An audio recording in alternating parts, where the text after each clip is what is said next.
நம்ம லைஃப்பில் அதிகமாக ஸ்ட்ரெஸ் ஆகிறதுக்கு பிக்கஸ்ட் ரீசன் என்ன தெரியுமா? நம்மளால் முடியாத விஷயத்துக்கும், நமக்கு பிடிக்காத விஷயத்துக்கும், நம்ம ப்ரையாரிட்டி இல்லாத விஷயத்துக்கும் கூட எஸ் சொல்கிறது தான். ஒருத்தர் ஹெல்ப் கேட்ட உடனே எஸ் சொல்லிடுவோம். எக்ஸ்ட்ரா ஒர்க் கொடுத்தா எஸ் சொல்லிடுவோம். ஃபங்க்ஷனுக்கு வர சொன்னால் எஸ் சொல்லிடுவோம். ஃப்ரீயாக இருக்கீங்களான்னு கேட்டால் ஏன் எதுக்குன்னு கேட்காமலே எஸ் சொல்லிடுவோம். ஏன்னா நம்ம மைண்டில் ஒரு பயம் இருக்கும். நோ சொன்னால் என்ன நினைப்பாங்க? செல்ஃபிஷ்ன்னு சொல்லிடுவாங்களோ, ஆட்டிடியூடுன்னு நினைப்பாங்களோ அப்படின்னு சொல்லிட்டு. அதனால தான் நம்ம அது சேஃபாக இருக்கும் அப்படின்னு சொல்லிட்டு எஸ் சொல்கிறோம். ஆனால் அந்த எஸ்ஸுக்கு ப்ரைஸ் யார் பேர் பண்ணுவாங்க? என்னைக்காவது யோசிச்சு பார்த்துருக்கீங்களா? அது நம்ம தான். அந்த எஸ் சொல்கிறதுனால லேட் நைட் ஒர்க் பண்ணுறது நாம தான். ரெஸ்ட்டை சாக்ரிஃபைஸ் பண்ணுறது நாம தான். நம்ம கோலை டிலே ஆக்குறதும் நாம தான். இதில் ஃபஸ்ட்டு பார்ட் என்ன தெரியுமா? நம்ம யாருக்கும் நோ சொல்ல மாட்டோம். ஆனால் நம்மளோட லைஃபுக்கு டெய்லி நோ சொல்லிகிட்டே இருப்போம். இதுதான் நம்மளோட ஸ்ட்ரெஸ்ஸுக்கான சைலண்ட் ரீசன். ஆனால் ஒரு கொஷின், எதுக்கு நம்ம நோ சொல்ல ரொம்ப கஷ்டப்படுறோன்னு யோசிச்சு பார்த்துருக்கீங்களா? ஃபஸ்ட்டு ரீசன், அக்செப்டன்ஸ் வேணும்னு நினப்போம். நம்மள எல்லாருக்குமே பிடிக்கணுங்கிற ஒரு ஆசை, குட் பர்சன் அந்த இமேஜை மெயின்டைன் பண்ணணும்னு ஒரு ஃபீல், யாராச்சும் டிஸப்பாயிண்ட் ஆகிடுவாங்களோ அப்படிங்கிற ஒரு பயம். அதனால தான் எஸ்ஸை சூஸ் பண்ணுறோம். இன்னொரு ரீசன், ரிஜெக்ஷன் பயம்.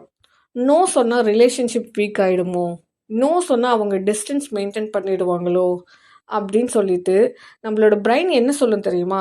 ரிஸ்க் எடுக்காத, எஸ் சொல்லு அப்படின்னு சொல்லிட்டு. இன்னொரு ரீசன் என்ன தெரியுமா? கில்ட்டாக ஃபீல் பண்ணுறது. நம்ம நோ சொன்னால் அவங்க கஷ்டப்படுவாங்கன்னு சொல்லி நம்ம இமேஜின் பண்ணிடுவோம். ஆனால் ஒரு விஷயம் யோசிச்சு பாருங்க, நம்ம எஸ் சொன்னால் கஷ்டப்படுறது யாரு? நம்ம தான். இன்னொரு ரீசன், ஐடென்டிட்டி ப்ராப்ளம். நம்ம மைண்டில் ஒரு லேபிள் போட்டுப்போம். நான் ரொம்ப நல்ல பையன், நான் ரொம்ப நல்ல பொண்ணு, நான் ரொம்ப ஹெல்ப் பண்ணுற டைப் அப்படின்னு சொல்லிட்டு.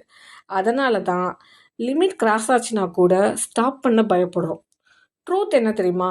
நோ சொல்ல பயப்படுறது மற்றவங்களை லூஸ் பண்ணுறது கிடையாது, நம்மளோட வேல்யூவை லூஸ் பண்ணுறது தான். சரி, இப்படியே கண்டினியூ பண்ண என்ன ஆகும்னு நினைக்கிறீங்க? First, silent burn out. வெளியே பார்க்குறப்போ எல்லாமே நார்மலாக இருக்கும், ஸ்மைல் பண்ணுவோம், ரெஸ்பான்சிபிளாக இருப்போம். ஆனால் உள்ள எனர்ஜி ஜீரோவாக இருக்கும், இன்ட்ரெஸ்ட் கம்மியாகிட்டே போவோம், கொஞ்சம் கொஞ்சமாக டயர்ட் லைஃப்க்கு போயிடுவோம். நம்மளோட கோல்ஸ் ஸ்லோவாகும்.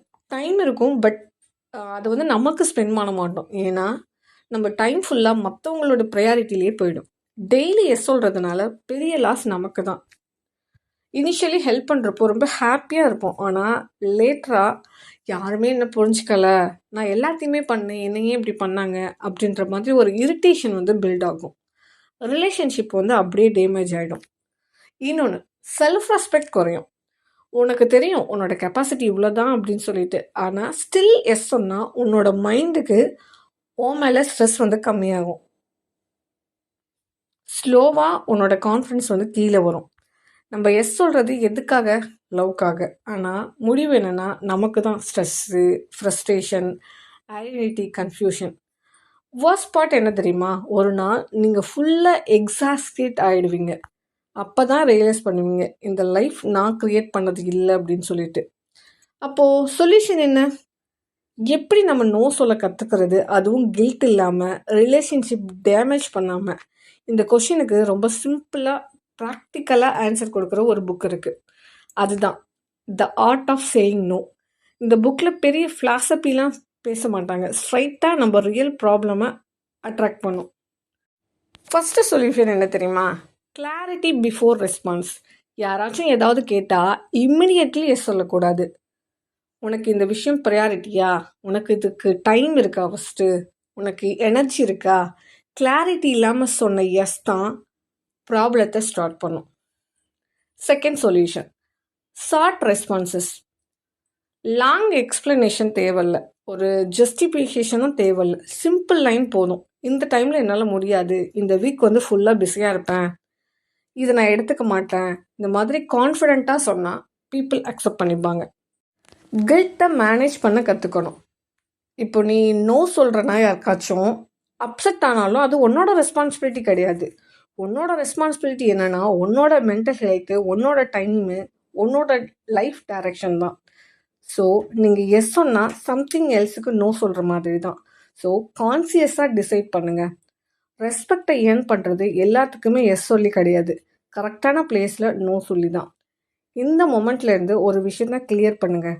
நீங்கள் எல்லாரையுமே சாட்டிஸ்ஃபை பண்ண ட்ரை பண்ணுறப்போ நீங்கள் உங்களோட லைஃப்பை சாக்ரிஃபைஸ் பண்ணிகிட்டே இருக்கீங்க. ஆனால் நீங்கள் என்ன பண்ணுறீங்க? டெம்பரரி அப்ரூவலுக்காக பெர்மனன்ட் ஸ்ட்ரெஸ்ஸை க்ரியேட் பண்ணுறீங்க. யாராச்சும் உங்களை செல்ஃபிஷ்ன்னு நினச்சா பரவாயில்ல, ஆனால் நீங்கள் உங்களை வீக்குன்னு நினைக்க ஆரம்பித்தா அதுதான் டேஞ்சரஸ். இனிமே ஒரு எஸ் சொல்கிறதுக்கு முன்னாடி ஒரு கொஷினை கேளுங்க. இந்த எஸ்னால் என்னோடய லைஃப் மூவ் ஆகுமா இல்லை அப்படியே ஸ்டக் ஆகுமா அப்படின்னு சொல்லிட்டு. ஸோ இனிமேல் ஆட்டோமேட்டிக்காக எஸ் சொல்லாதீங்க, நோ சொல்ல கற்றுக்கோங்க. உங்களுக்கு நோ சொல்ல ரொம்ப கஷ்டமாக இருக்கிற பர்சன் யாருன்னு சொல்லிட்டு கமெண்டில் சொல்லுங்கள். அண்ட் நீங்கள் எஸ் சொல்லி ஸ்ட்ரெஸ் ஆன சுச்சுவேஷன் இருந்தாலும் ஒன் வேர்டில் டிஸ்கிரைப் பண்ணுங்கள். இந்த மாதிரி வீடியோஸ்க்கு keep in touch and thank you.